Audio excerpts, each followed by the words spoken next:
जय हिंद साथियों, आज हम बात करेंगे कूलम्ब्स लॉ पे। ठीक है, तो सबसे पहले मैं इसकी थ्योरी और डेरिवेशन एक में ही बता दूंगा, ध्यान से देखिएगा। कूलम्ब्स लॉ में क्या बताया गया है कि टू स्टैटिक चार्ज सबसे पहले लेने हैं आपको। एक चार्ज मैंने ले लिया Q और दूसरा चार्ज मैंने r मीटर की डिस्टेंस पे ले लिया Q not.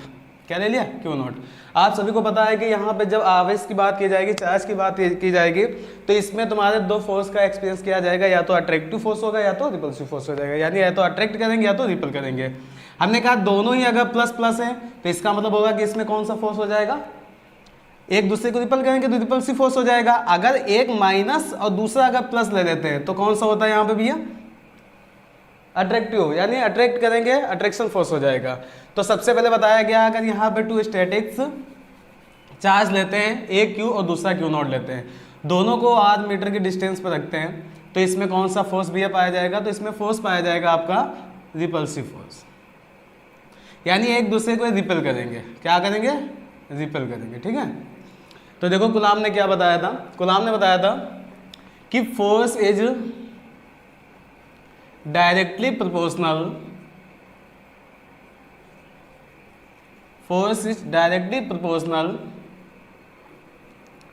To the multiple of charges, multiple of charges Q and Q naught, Q and Q not.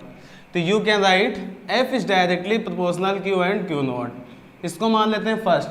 And second statement में इन्होंने बताया था कि फोर्स इज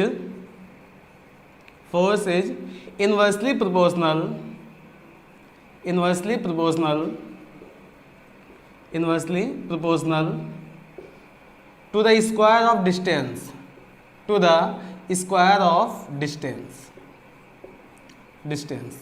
यानी इसको आप लिख सकते हैं कि F is inversely proportional 1/r²। इसको लेट कर लेते हैं सेकेंड इक्वेशन, और जब फर्स्ट सेकेंड को हम यहाँ पे मिला देंगे, यानी combination, combination equation first and second, equation first and second, and we get, and we get, यानी F is directly inversely proportional Q and Q naught upon में हो जाएगा r²।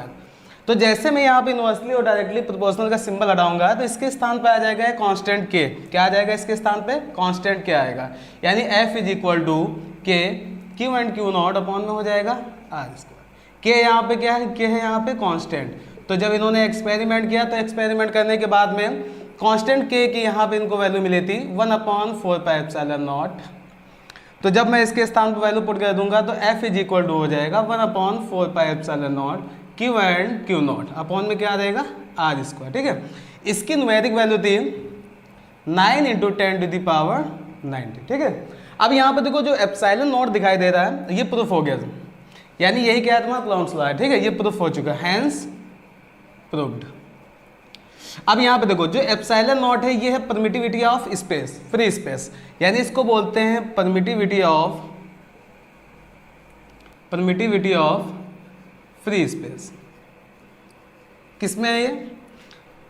एयर और वैक्यूम, यानी एयर और वैक्यूम की बात करेंगे, किसी मीडियम की बात नहीं करेंगे। तो एप्सिलॉन नॉट यहाँ पे परमिटिविटी ऑफ फ्री स्पेस होता है, जिसकी न्यूमेरिक वैल्यू होती है यहाँ पे 8.85 × 10⁻⁻12 होता है। ठीक है, आज जब मैं इसकी यूनिट की बात करूँ, सबसे पहले जब इसकी यूनिट की बात करूँगा सभी को पता है कि इसकी यूनिट होती है न्यूटन।